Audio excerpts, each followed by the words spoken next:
I'm going to go through here on video for the whole interwebs to see, right? I've got a slide deck. It's going to be relatively basic, but if you're thinking about buying a home in 2024, 2025, and you just want to know the basics about home loans, this video may just be for you. Stay tuned.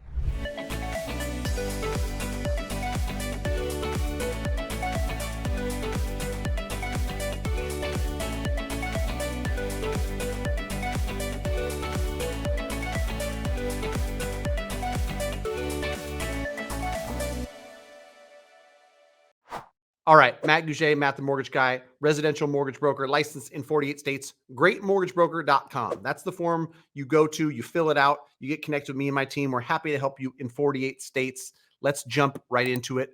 The importance of homeownership. So I'm just going to go through the slide deck. Importance of homeownership. Everybody talks about real estate and how important homeownership is, the wealth that is created through homeownership, but let's just talk through it and talk some basics. First and foremost, about your speaker, about myself, Matt Gouget, affectionately known as Matt the Mortgage Guy. I've been a mortgage broker for 10 years, actually just coming up in February of 2024 on my 10-year anniversary in mortgage. I funded over $400 million in mortgage personally.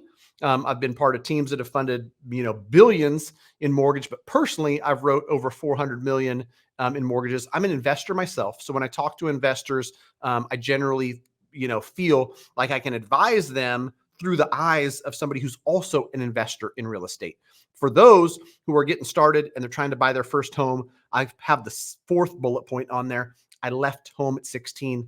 I have no silver spoon. I grew up in a family where my dad was a truck driver. My mom worked in the cafeteria at my school. So I wasn't given any trust funds. I wasn't given any, handout or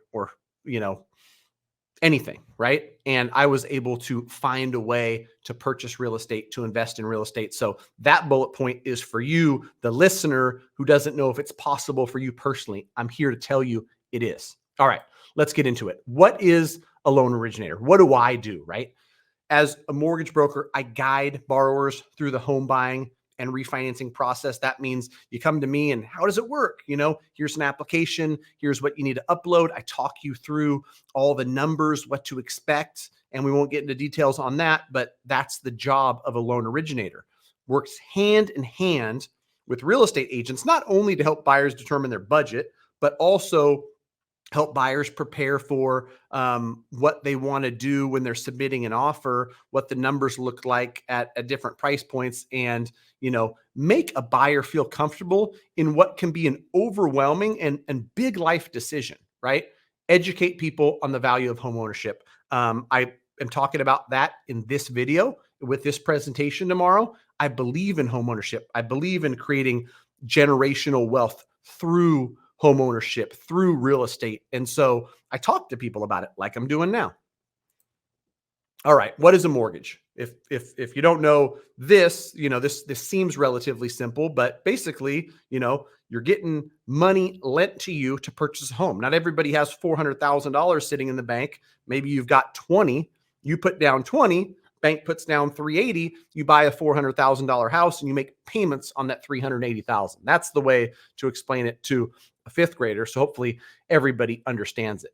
The cost of a mortgage is based on the term, meaning the length of the loan, and the interest rate that's charged. And so everybody's like, I want to buy a $400,000 house, but I want an $800 payment. I didn't invent math, but I have to use it, right? Your payment is going to be based on how much you borrow and the interest rate at which you borrow it at, which interest rates change. Your criteria for how much you're going to buy will change. My job, a lot of it, is showing you those options, showing you exactly what it looks like, right? You own the home, you pay the lender every month for a fixed period of time with your home as collateral. So what that means is people are like, I'm going to buy a house, but it's the bank's house because the bank holds the note or the loan on it. Kind of, right? You'll buy a house, you'll hold title, you'll be the owner, but there's a lien on title that says if you don't pay this $380,000 to the bank, they can take the home back from you. As long as you keep current on the loan and you keep paying them and eventually pay them off, you own it, what's called free and clear, and it's yours, right? So you hold ownership, you get all the tax benefits, you get all that good stuff of it, but you pay the lender And if you don't pay the lender, you's in trouble. All right. What type of mortgages are out there? People have probably heard of conventional. They've probably heard of FHA. Those are the two most popular loans. Those two loans make up about 70% of loans. VA loans, which you have to have, earned the right to have a VA loan. Veterans can apply, and you can see if they've got entitlement to use this VA loan, which is a fantastic loan product reserved only for veterans who are eligible. USDA, a loan that's not talked about a lot, is a loan for rural areas. And then there's other investor programs, which are bank statement loans, debt service coverage ratio loans. We don't need to go into all that. Just know that, a lot of first-time home buyers are going to use FHA. These loans are great for people that are putting less down or maybe have challenged credit. Conventional loans are used by first-time buyers as well, but these are also used by investors putting 25% down and things like that. Don't think that conventional means you got to put a big down payment. You could still put 3% down and do a conventional loan, but those are the two most common, conventional and FHA, that you're going to see. All right. How do I get a mortgage? This is important, and I've talked about it before as a three-legged stool. How do I qualify for a mortgage? What is important? What does a lender look at when I'm buying a home? These are the three areas. These are the three legs of the stool, which I remember having a presentation I did years and years ago where we can work with you if you've got 2 out of 3 legs. If you have 0 legs or 1 leg, it's going to be a lot more difficult, right? Credit, income, and money, down payment, right? Sometimes when you have great credit and great income, there's programs where you can get the down payment portion, down payment assistance. And so money is not as important. If you have a down payment and great income, your credit doesn't have to be perfect. You can still get a loan. You can have a 585 credit score and still put 3.5% down on an FHA loan. FHA actually allows you to go even lower than that with a 10% down payment. So if you got 10% down and you've got great income and your credit score is 515, you can still do it. You've got great credit and a big down payment. You don't need huge income. Your income might be smaller, but you're putting 50% down. And so maybe you qualify that way. So it's ideal to have these 3 buckets as full as possible, these 3 legs as strong as possible, but have at least 2 of these legs relatively strong. That's what lenders are going to look at when qualifying you. What is credit? Quick thing for people to think about. Your credit score when it comes to a mortgage isn't your Credit Karma score. It isn't whatever some random algorithm on the internet says your credit score is. It's actually your mortgage credit score. And mortgage lenders will pull Experian, Equifax, and TransUnion. It's a tri-merge report, it's called, because it's all 3 bureaus. And it's all 3 bureaus with the algorithm that pertains to mortgage. So just because Credit Karma says one thing, or the credit report they pulled for you to buy a car says 747, doesn't necessarily mean that your mortgage credit score is going to be the same. So keep that in mind. When we pull that tri-merge report and you've got 705, 747, and 758, we base our pricing and our qualifying off the middle of the 3 scores, right? Whatever the middle score is, if you've got a 612, a 722, and a 747, I've seen that, one bureau might be really affected by some sort of medical collection or something, and the other ones aren't. The middle score is what we use for qualifying. And credit history is certainly part of that, right? And I won't go into great detail about credit, but I will tell you that your credit history plays a part in it. Your debt load. This is something that, Americans have over $1 trillion in consumer debt. If you've got 2 credit cards, one with a $10,000 limit, one with a $5,000 limit, and you've got 9987 on one and 4952 on the other, that debt load being right next to the maximums is going to really drag down your credit score. Probably, 50, 60, 80 points. So credit history, debt load, as you would imagine, right? Just paying your credit cards on time, every time, over a period of time, going to help you there. So there's different credit requirements for different loans. Like I stated, FHA will go down to 500. Conventional, depending on the lender, will go to 620. VA and USDA have other, credit requirements. And again, it will depend on the lender, but I don't necessarily want to spend a bunch of time on that. Just know there's going to be different credit requirements for different programs. When you submit an application with any lender who's done it for any period of time, they are going to take your credit profile, how much you have as a down payment, your goals, everything you're looking to do. And they're going to say, based on what I see, you're not eligible for a VA loan. This home's not in a USDA area. So now we've got conventional and FHA to look at. You got a 652 score and we're putting 5% down. FHA is going to be a better looking loan. I'll show you why. Put it side by side. With FHA, you've got this rate and this mortgage insurance payment. With conventional, because you got a 652 score, your mortgage insurance premium is double what it is on FHA. And your rate's also higher because, the conventional loans are a little bit more sensitive when it comes to credit score. So things like that are going to come into play. You just have to be working with a professional that can guide you to the program that works best for you. Why is this all important? It's important to know all this stuff because when you're getting a mortgage loan, you're borrowing hundreds of thousands of dollars. The difference between one program and the next, or one interest rate and one that's quarter higher or 0.5% higher, can mean hundreds of dollars per month. It can mean thousands of dollars in upfront fees. So it's very, very important that you get your credit handled, because when you go to buy a house, you want to be able to get the best terms. And, not everyone's going to have perfect credit and a ton of money in the bank, but you can work on that stuff and you can get to a position where you can find a loan that is going to be a better fit for you and better terms than it would be had you not worked on all of that stuff. So quickly to talk about building generational wealth. This stuff's all over the interwebs, right? But if you take a moment to stop and think about it, 1940 might feel like 900 years ago, but let's look at 1980.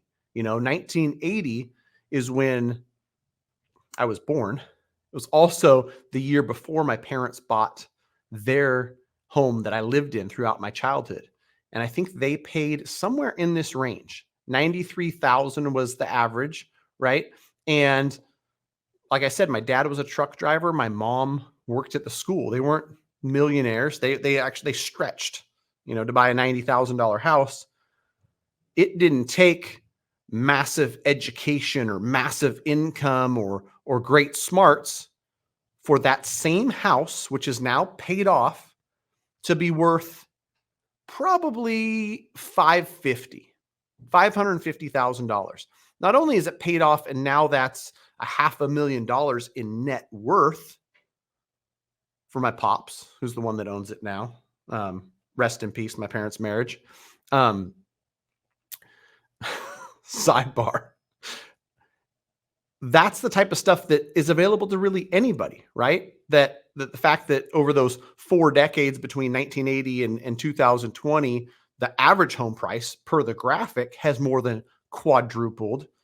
Even as time went on, if you think about in 2010, in Northern California, people were probably paying $1,500, $1,600, $1,700 in rent. My parents' payment, even through refinances, was still $785 or whatever the heck it was, right? They didn't have to pay the ever increasing rent prices, right? And so people that stay in a state of, borrowing on credit cards and buying depreciating assets like cars and never have a home that's appreciating in value, and there's a fixed rate mortgage and a fixed rate payment attached to it. Like, that's how you build generational wealth without any true secrets, right? $783 a month, every month. You're going to pay it, whether it's rent, whether it's a mortgage, and over time the thing's paid off. And so now it's just whatever it is, a few $100 in taxes and insurance. So real life example, shout out to mom and pop. on how anybody can really do it. And there's studies on this. So this isn't just, being an advocate for home ownership because I write mortgage loans. Average net worth of a renter, I've seen a bunch of different graphics, 6,000, 6,300, whatever it is. And then the average net worth of a homeowner. The homeowner is 40 times greater net worth. And it shows the $120,000 in the home, $135,000 in other assets. Maybe these other assets were the homeowner refinanced and had a lower payment. So they're able to put $300 a month into a savings account. Maybe after 10 years, they refinanced, pulled some money out, and bought some other type of investment. And that's what appreciated. But either way, numbers don't lie. Homeowners, on average, have 40 times the net worth than renters. So what can you do today? And this is for people who are just getting started, right? If you're in the stage of life where you know you want to be a homeowner, you don't necessarily know the path, you just want to start doing whatever you can to move in that direction, develop and practice healthy habits. Healthy habits are not just eating clean and walking 3 times a week, right? Develop and practice healthy money habits, right? Saving money, paying bills on time, open up a credit card and make sure that you keep that debt utilization I talked about low. If it's got a $1,000 limit, maybe you only charge a couple $100s and you pay it off every single month. This last quote I think is really important. If you can't manage $100, you'll not be able to manage 100,000. As a mortgage broker, I've seen it all. And I know people that make $300,000 a year that don't have 2 nickels to rub together because as they continue to make more and more income in their jobs, they've got lifestyle inflation and the cars have to be nicer and the outfits have to be nicer. The vacations have to be fancier. Don't let that be you. Create good money habits when you're making $44,000 a year. And that way, when you make $60,000, $80,000, and $100,000 a year, you've got good money habits where you're saving a certain amount per month. You're being responsible with it. And part of that is investing and appreciating assets like real estate. All right, how to hit your home buying goal. Just real quick here, saving for your down payment, automate it. It's just like anything else. And, it's surprising to me how simple some of this stuff is, but people just don't practice it. I know because I'm around a lot of people and a lot of people's finances that if you don't earmark funds and tell your money what to do, now you got Dave Ramsey coming at me. I disagree with him on a lot of stuff, but he's right in that if you don't tell your money what to do, it's going to tell you what to do, or it's got some type of something like that. So if you make $44,000 a year, there's not a ton of money. You're not going to be able to save $1,000 a month, but maybe you can save $250, right? And that $250 automatically comes out every month. You don't see it, you don't touch it, you don't even think about it. If you don't do that, I promise you, I know what's going to happen. Yeah, it's DoorDash. Why not? $44. You know what? Let's go out and buy drinks at the bar, and there's $60. You'll spend it. I promise. If you put it to the side and just kick it off there and don't think about it, after 5 years, you're going to have $15,000, and now you've got a down payment on a 3% down conventional or 3.5% down FHA, and you won't even notice it, right? It won't be there to spend. Work on your credit score. This is important. This is important not just for home ownership. It's important for if you're going to borrow money to buy a car, which please buy yourself a house before you buy a nice car. Keep track of it. And, if you're going to be irresponsible with your credit and your credit score, it's only going to snowball in the wrong direction. You're going to have a 29% rate on your credit card. If you finance a used car, you're going to have to pay 18% on that. And so it just makes it all compound and worse versus I pay off my credit card every month. I pay 0 in interest. And because of that, I've got a high credit score. And because of that high credit score, when I borrow, I get the best terms of my home loan, right? And so Work on your credit score, continue to monitor it, do what you can there. Finally, get pre-approved. And this step, I think a lot of people that are relatively close to home buying don't realize the importance of this. You don't do this just so you can get a letter.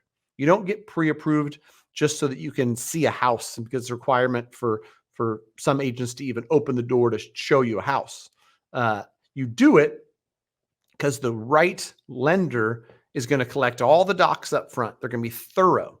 They're going to calculate income. They're going to verify assets. They're going to verify that your file is complete and that you're qualified to buy a home at the purchase price you're looking at. More importantly, they're going to say at $400,000 with 3% down, here's what your payment looks like. If you put 5% down, here's what it looks like. Oh, you know what? We've got enough money to put 5% down. Let's do that. That payment and lower mortgage insurance is going to be $230 a month less. That makes more sense for us and it fits within our budget. And if you're doing the things where you're being responsible with your money, you're going to know what fits in your budget from a mortgage payment perspective. And the lender is going to present that to you and show you exactly what it looks like before you go out and submit offers on a house. All right. Where to follow me? YouTube, you're here. Insta, TikTok, LinkedIn, Facebook, I'm all over the place. My goal is to educate consumers on mortgages, real estate, the home buying process. Hopefully this was helpful.